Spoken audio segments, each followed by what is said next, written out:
Kata Nabi SAW dalam hadis sahih, Nabi SAW berkata, "Ya Allah, selalulah ijabah doanya Sa'ad."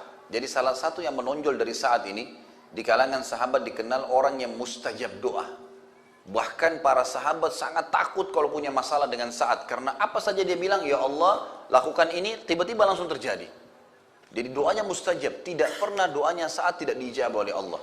Dan ini sebagian ulama mengatakan karena keyakinan Sa'ad yang luar biasa kepada Allah, dan dia sudah masuk Islam dari dia masih muda sehingga amal solehnya cukup banyak. Di antaranya adalah kisah tentang Usama bin Qatadah. Ini ada satu orang dari suku Abs ya, di Irak. Ini kisah sebenarnya nanti setelah Sa'ad bebaskan negeri Persia, kemudian dia dinobatkan menjadi gubernur oleh Umar bin Khattab. Ada orang-orang dari suku Abs namanya, suku yang baru masuk Islam pada saat itu. Kemudian rupanya dia ada rasa jengkel dengan Sa'ad ini, karena Sa'ad ternyata yang menembus wilayah tersebut, tapi dia sudah muslim, bernama Usama bin Qatadah. Dan orang ini diberikan julukan Abu Sa'adah. Jadi sempat suratnya sampai ke Umar bin Khattab, tapi tidak dijelaskan siapa, cuma mengatasnamakan seluruh masyarakat Irak. Umar bin Khattab pun akhirnya melihat surat tersebut. Umar ini cirinya radhiyallahu anhu, kalau terlihat ada satu pimpinannya yang dikeluhkan dan sudah banyak masyarakat yang menyampaikan keluhan, maka yang paling pertama dia mencopot dulu orang itu, digantikan dengan orang yang dianggap tidak punya masalah, baru kemudian Umar bin Khattab menyelesaikan urusannya. Karena zaman dulu tidak ada komunikasi kayak kita, nggak ada pesawat bisa cepat datang. Zaman dulu tuh antara Irak dengan Madinah itu bisa jaraknya 2 minggu baru sampai. Maka Umar pun akhirnya mencopot Sa'ad radhiyallahu anhu, ditarik ke Madinah. Lalu keluhannya di situ adalah, sesungguhnya wahai Amir Mu'minin, Sa'ad ini tidak memperbaiki sholatnya. Sholatnya tidak benar nih. Maka Umar pun memanggil saya lalu berkata, "Wahai Sa'ad, apa benar? Kamu ini sholat nggak benar?" Kata Sa'ad, "Wahai Umar, engkau mengetahui benar siapa saya. Sama-sama kita masuk Islam di Mekah. Bahkan saya lebih dulu masuk Islam daripada kamu. Saya adalah orang yang mengikuti sholat Nabi SAW. Sebagaimana Nabi SAW di 2 rakaat pertama sering membaca lebih panjang daripada 2 rakaat terakhir di Isya, di Duhur, di Asar. Begitu pula dengan 2 rakaat pertama Maghrib dan 1 rakaat terakhirnya. Itu yang awal-awal rakaat pertama kemudian pasti lebih panjang daripada rakaat ketiga dan rakaat keempat. Dan saya sudah mengamalkan itu. Semuanya seperti dengan Nabi SAW. Jadi tidak ada yang perlu diragukan. Maka kata Umar, "Kamu pasti benar wahai Abu Ishaq. Nggak mungkin kamu salah." Lalu Umar pun mengutus orang-orang untuk mendatangi seluruh wilayah Irak. Waktu itu didatangin, tidak ada masjid kecuali dilewatin lalu ditanya tentang Sa'ad ini. Sampai akhirnya semua masjid menyebutkan tentang kebaikan Sa'ad. Sampai tiba di masjidnya Bani Abs. Dan kebetulan ternyata ini orang adalah kepala sukunya yang bernama Usama bin Qatadah ini. Maka pada saat itu bertanyalah utusan Umar, lalu dia mengatakan, "Sesungguhnya kalau kau tanya kepada kami," kata si Usama ini, "sesungguhnya kalau kau bertanya kami tentang Sa'ad, maka Sa'ad itu tidak adil, Sa'ad itu tidak baik, Sa'ad itu begini, Sa'ad itu begitu." Semua keburukan yang disampaikan sama dia. Maka dibawalah informasi tersebut ke Madinah kepada Umar. Di sebelahnya Umar ada Sa'ad radhiyallahu anhu majma'in.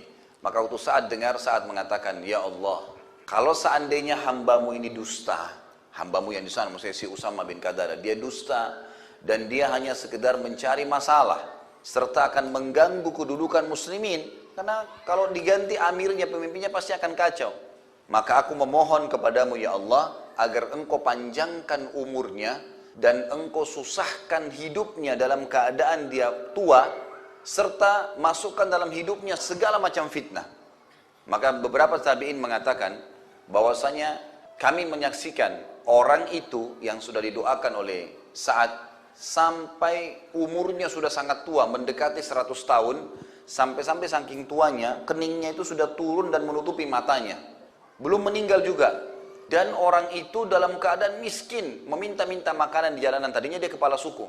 Serta kerjanya setiap hari kalau ada perempuan lewat selalu digangguin sama dia. Dalam kondisi umur begitu, kena fitnah. Maka kami melihat doa Sa'ad kena kepada orang tersebut. Dan orang itu sering kali mengucapkan kata-kata, "Saya telah kena doanya Sa'ad, saya telah kena doanya Sa'ad." Ini salah satu riwayat yang menjelaskan tentang doa dia yang mustajab.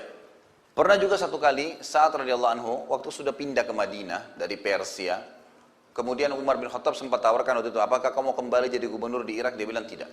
Saya tidak akan pernah kembali ke wilayah yang sudah ada orang menyebarkan fitnah tentang saya. Saya lebih suka dengan Madinah." Maka Umar pun menerima, baiklah kamu silahkan di sini. Setelah itu sempat gubernur Madinah yang diangkat oleh Umar bin Khattab, ada seseorang yang bernama Marwan ibn Hakam. Marwan ibn Hakam ini gubernur Madinah sempat mengucapkan kata-kata begini, harta-harta yang kami bagikan untuk muslimin ini adalah harta kami pemiliknya, ini punya saya dan saya bagikan.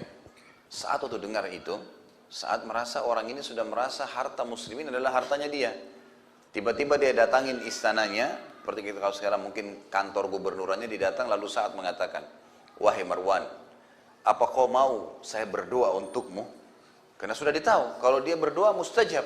Marwan tiba-tiba dalam riwayat ini dikatakan loncat dari singgasananya mengatakan, wahai Abu Ishaq, tolong jangan berdoa. Memang ini hartanya Allah, bukan harta kami. Gitu. Jadi itu contoh, karena orang-orang tahu, tersebar berita pada saat itu. Kisah yang lain, kisah dia dengan Umar bin Khattab. Umar pun khawatir dengan doanya Sa'ad. Jadi ada budaknya Sa'ad pernah jalan, kemudian ada angin yang kencang, tersingkap bajunya. Tidak sengaja. Waktu tersingkap bajunya ternyata nyantol di sebagian tubuhnya, sehingga orang ini tidak tahu kalau auratnya kelihatan. Umar bin Khattab pas lewat, Umar bin Khattab ini kalau lewat, di tangannya selalu ada tongkat. Jadi tongkat ini sering digunakan untuk mengingatkan orang kalau berbuat salah. Seperti kalau habis Isya, beliau sering keliling bawa tongkat.